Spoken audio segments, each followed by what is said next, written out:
একজন মন্ত্রীর এগেনস্টে একটা চার্জশিট পর্যন্ত রেডি করা হয় নাই এখনো। এলাকা পর্যায়ে দেখা যায় ছাত্রলীগের লোকজন মোটর বাইক নিয়ে যাচ্ছে। এই রাষ্ট্রটা যাতে জনগণের হয়। আমি এখনো পর্যন্ত সর্বোচ্চ যেটা বলার চেষ্টা করছি, যদি আমি খুবই বিরক্ত যে বাংলাদেশের বর্তমানে আওয়ামী লীগের যে গণহত্যাটি চালিয়েছে সেটার তো একটা প্রপার চার্জশিট পর্যন্ত করা হয়নি। একজন মন্ত্রীর এগেনস্টে একটা চার্জশিট পর্যন্ত রেডি করা হয় নাই এখনো।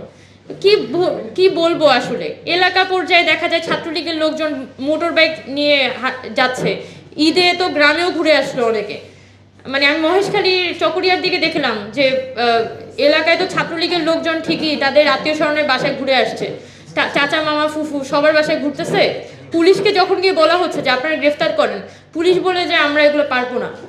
এরপর তো সুন্দর করে থেকে আমাদের বাংলাদেশ পুলিশ থেকে বলা হলো যে পুলিশের ঊর্ধ্বতন কর্মকর্তাদের অনুমতি ছাড়া কাউকে গ্রেফতার করা যাবে না। মানে অদ্ভুত পরিস্থিতি। সো এই বিষয়গুলো আসলে আমি আমি আগে খুব হাউকাউ করতাম, ইদানিং একটু চুপচাপই আছি যে হাউকাউ করাটা আসলে সবসময় সমাধান না, বরং আসলে আমাদের আরও অর্গানাইজড হইতে হবে। এই বিচারটা আদায় করা ছাড়া আসলে আমাদের কোনোভাবে আমরা সামনে যেতে পারবো না। আরও বেশি অর্গানাইজডভাবে কথা বলা যে আওয়ামী লীগের যে বিচার, এই যে লোকগুলা গুলি করে রামদা দিয়ে মানুষের পিছনে দৌড়াইছিল 4 আগস্ট 3 আগস্ট, সেই মানুষগুলো এখন এলাকায় কীভাবে ঘোরাঘুরি করে এবং অন্তর্বর্তীকালীন সরকার কি করে, এই কোয়েশ্চেনগুলো আরও অর্গানাইজডভাবে রেজ করতে হবে। এটা কোনো ব্যক্তির দায়িত্ব না, কোনো একক গোষ্ঠীর দায়িত্ব না, এটা আমাদের সকলকেই সম্মিলিতভাবে রেজ করতে হবে এবং চাপ দিতে হবে যে আপনার এই দায়িত্ব নিয়ে আপনি আসছেন, এটা আপনার ইমানের অংশ। আপনি যদি এটা না পারেন তার মানে আপনার আসলে এখানে থাকারই কোনো অধিকার নাই। ওইভাবে আসলে অন্তর্বর্তীকালীন সরকারকে পুশ করতে হবে, না হলে আসলে এই বিচার আদায় করা সম্ভব না, আমি যা বুঝতে পারতেছি।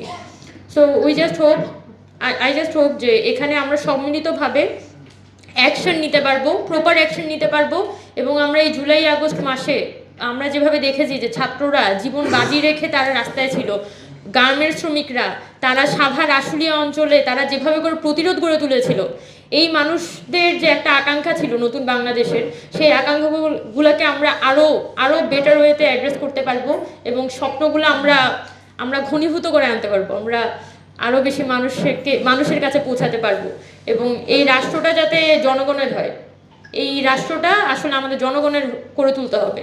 এটা আমাদের একটা গুরুদায়িত্ব। তো অনেক